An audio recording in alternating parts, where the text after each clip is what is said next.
ជំរាបសួរបងប្អូនខ្មែរទូទាំងពិភពលោកនិងជំរាបសួរក្មួយស្រីម្ចាស់ពេក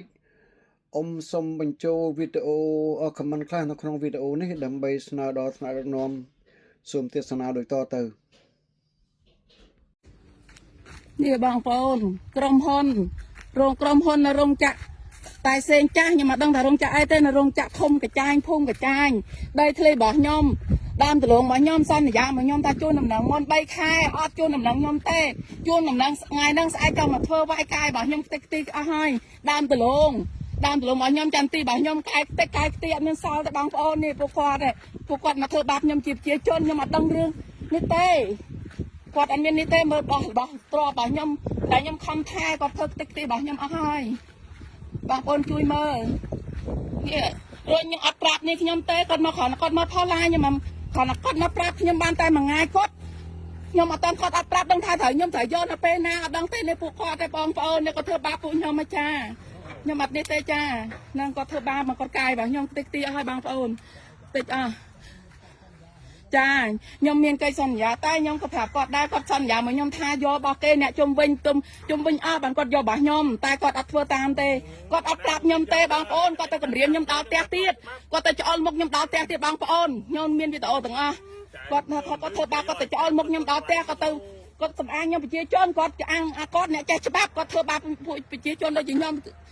បងប្អូនជួយមើលបងប្អូននេះមើលកាយប្រការរបស់ពួកគាត់ណាគាត់យកគ្រឿងចាក់មកដាក់ពួកខ្ញុំមកបងប្អូន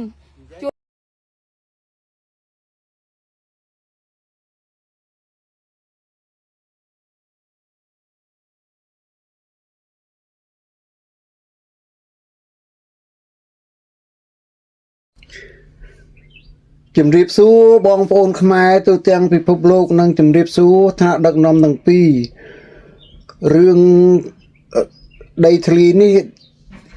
ខ្ញុំសូមទទូចស្នើដល់ថ្នាក់ដឹកនាំទាំងពីរទៀតមេត្តាផ្ដល់ដំណឹងឬក៏ផ្ដល់បញ្ជាទៅឲ្យក្រុមហ៊ុនទាំងអស់បាទមេត្តាជួយផ្ដល់ជាថវិកាខ្លះទៅដល់ប្រជារាស្ត្រណាដែលបានកាប់ឆ្ការដីរដ្ឋហើយគ្នាបង្កើនជាដំណាំអីចឹងទៅតែមិនទាន់បានភោគផល